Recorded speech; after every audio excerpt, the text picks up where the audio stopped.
अस्सलाम वालेकुम। उम्मीद करता हूँ कि आप सब खैरियत से होंगे।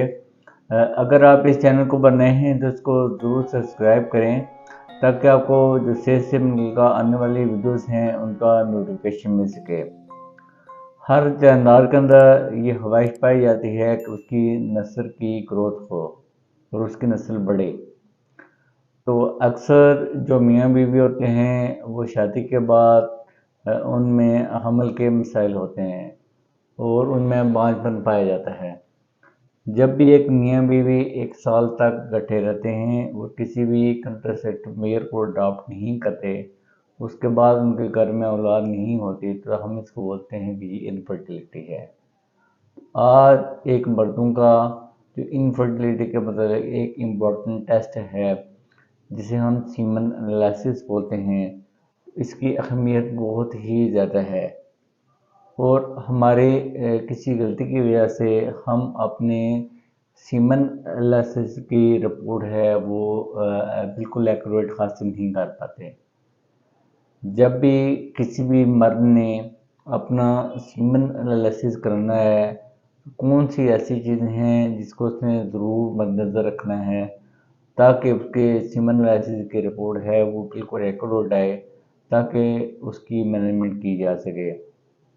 क्योंकि जब भी किसी भी बंदे की सीमन एनालिसिस की रिपोर्ट है वो ख़राब आती है तो वो उसके लिए ये बहुत बड़ा साइकोलॉजिकल ट्रामा होता है और वो डिप्रेशन में चला जाता है।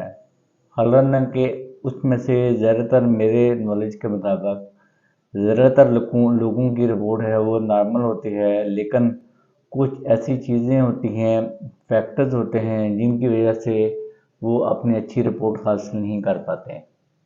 तो आज मैं आपको जब भी किसी भी बंदे ने सीमन एनालिसिस कराना है तो उसने किन किन बातों को मद्देनज़र रखना है।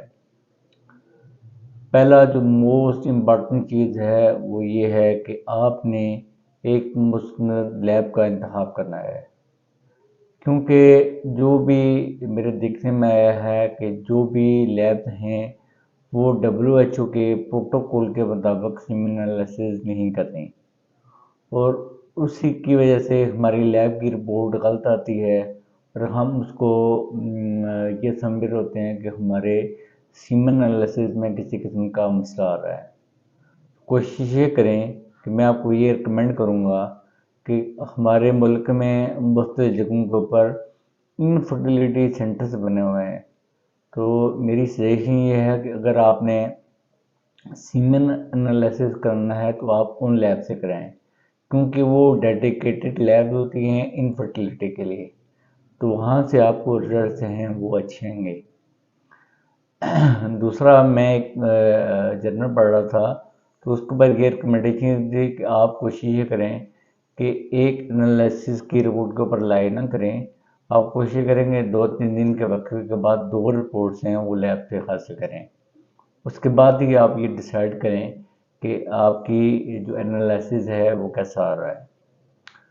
दूसरा ये है कि इसमें आपने ये ख्याल करना है कि जो मियाँ बीवी के दौरान इसमें जो मिलाप है, जब भी आपने सैंपल लेना है तो 2 से 3 दिन का वक्फा हो। तो दूसरा ये कि बहुत ज़्यादा वक्फा भी नहीं होना चाहिए, क्योंकि अगर 7 दिन से ज़्यादा वक्फा होगा तो उसका जो लैब्स की रिज़ल्ट के ऊपर ये फ़र्क पड़ेगा। तो हमारे स्पर्म्स होते हैं उनकी जो हरकत है वो ख़राब आती है। तो इसलिए कोशिश करें कि 3 से 7 दिन का जो है टाइम है ये ज़्यादा सूटेबल है। दूसरा ये कि कुछ लोग हैं वो लैब के ऊपर सैंपल देना पसंद नहीं करते, तो अगर वो घर से सैंपल लेके जाते हैं तो कोशिश ये करिए कि उसके टेम्परेचर का आपने ख्याल रखना है और 30 मिनट के अंदर अंदर आपने लैब के ऊपर अपना सैंपल है वो ज़रूर पहुँचाना है।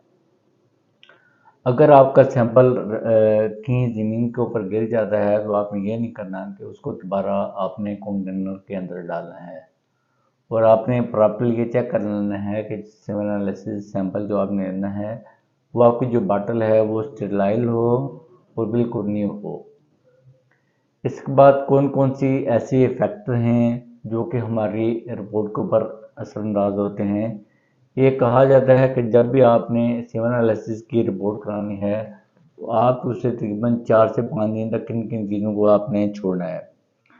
پہلے نمبر پہ آپ نے یہ کرنا ہے کہ اگر کوئی بندہ شراب نوشی کرتا ہے یا کوکین ڈرگس لیتا ہے، اسموکنگ کر رہا ہے یا پھر کیفین ہے استعمال کر رہا ہے، تو اس نے کوشش یہ کرنی ہے کہ سیمپل سے 4 سے 5 دن پہلے آپ نے اوائڈ کرنا ہے اسے۔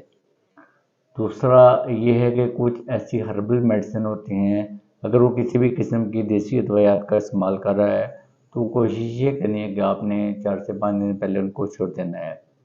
اس کے بعد ایک اور چیز ہے، اگر وہ انفرٹیلٹی کے لیے ہارمون کا استعمال کر رہا ہے تو وہ بھی آپ نے 4-5 دن پہلے آپ نے چھوڑ دینی ہے۔